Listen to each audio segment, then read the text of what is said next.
হাজার চেষ্টা করেন ওই আওয়ামী লীগ হতে পারবেন না, দুর্বল আওয়ামী লীগ হতে পারবেন। সংসদের ভিতরে সরকারি দল বিরোধী দলের এমপিরা যখন কথা বলেন তখন সকলেই জুলাই যোদ্ধাদের কথা বলেন, কেউ কেউ শরীফ উসমান হাদি শহীদের কথাও বলেন, কিন্তু কার্যত আমরা সরকারি দল থেকে তার উল্টাটা দেখতে পাই। দুইটা ভোট একসাথে হলো, একটা ভোটের রায় তাদের পক্ষে গেল, মেনে নিলেন। তারা দাবি করেন 51% মানুষ তাদেরকে ভোট দিয়েছে। আরেকটা ভোটে জনগণ 70% গণভোটে হা বলেছে। তারা 51% মানেন কিন্তু 70% মানেন না। এটা লজ্জার, এটা দুঃখের। ওই 70%-এর রায় যেদিন বাস্তবায়ন হবে, বাংলাদেশ থেকে সত্যিকার অর্থে সেদিনই স্বৈরতন্ত্র বা ফ্যাসিবাদ বিদায় নেবে। বিএনপি প্রত্যেকটি বিষয়ে পতিত, পালিয়ে যাওয়া ফ্যাসিবাদের রাস্তা ধরে হাঁটা শুরু করেছে। আমরা একসাথে মজলুম ছিলাম। বিনয়ের সাথে বলতে চাই, হাজার চেষ্টা করেন ওই আওয়ামী লীগ হতে পারবেন না, দুর্বল আওয়ামী লীগ হতে পারবেন। সেই আওয়ামী লীগ যারা জাতিকে নিয়ে, বিরোধী দলকে নিয়ে ব্যঙ্গ বিদ্রুপ করত, আজকে তারা কোথায়? আপনারা একই কাজ শুরু করেছেন। যে আওয়ামী লীগ তাদের পুষ্য লাঠিয়ালদেরকে দিয়ে সমাজের বিভিন্ন জায়গায় কর্তৃত্ব কায়েম করেছিল, সেই আওয়ামী লীগের পাশে তাদের দুঃখের দিনে কোনো লাঠিয়াল এসে দাঁড়াতে পারেনি।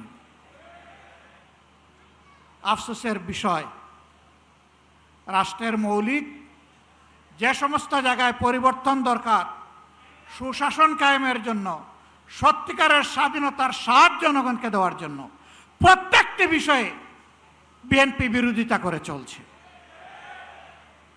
এটি জাতির সাথে সুস্পষ্ট প্রতারণা।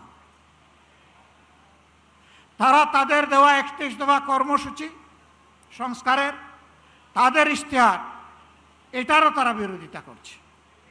আমার মনে হয় তারা যে বিরোধিতা করছে এই জ্ঞানটাও বোধহয় তারা হারিয়ে ফেলেছে।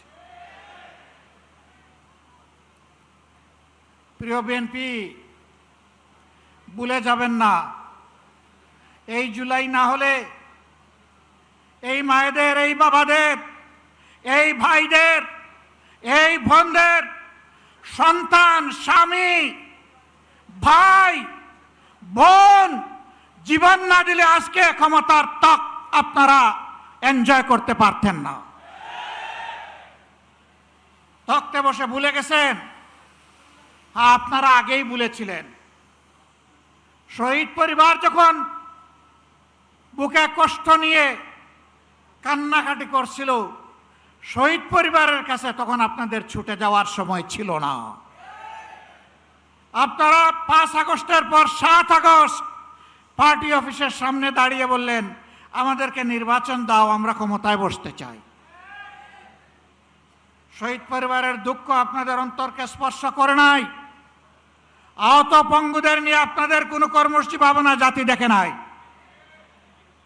আপনারা এই বিপ্লবের বেনিফিশিয়ারি, যারা বিদেশে ছিলেন স্বদেশে আসার সুযোগ পেয়েছেন। এই বিপ্লব না হলে আপনারা বোধহয় কল্পনাও করতেন না দেশে ফিরে আসার। আমার সম্মানিত জেলের সহকর্মী, পার্টনার আল্লামা মামুনুল হক বলেছেন, বিএনপির শীর্ষ নেতারা জেলে ছিলেন, একসাথেই ছিলাম।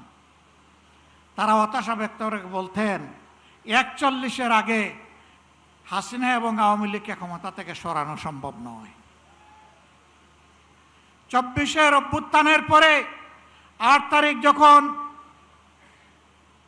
বঙ্গভবনে শপথ নিলেন উপদেষ্টারা, বিএনপির বাংলাদেশে উপস্থিত সর্বোচ্চ পর্যায়ের একজন নেতা আর আমি পাশাপাশি ছিলাম। উনি আমার জিজ্ঞেস করলেন, এটা কি হলো? আমি কিছু না বলে আসমানের দিকে আমার এই আঙ্গুলটা উঠালাম।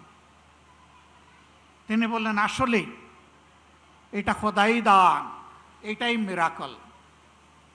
সেই খোদাই দান ভুলে গেলেন। এখন কেউ কেউ দাবি করে অমুক আন্দোলনের মাস্টার মাইন্ড, অমুকের নেতৃত্বে এই আন্দোলন সফল হয়েছে। এগুলা সব ভুয়া। প্রবাসীদের জন্য নির্মাণ হচ্ছে দেশের প্রথম স্মার্ট সিটি, যেখানে থাকছে স্কুল, মসজিদ, হাসপাতাল, সুইমিং পুল, হেলিপ্যাড, পাঠাগার, জিম, সুপারমার্কেট, শিশু পার্ক সহ সকল নাগরিক সুবিধা।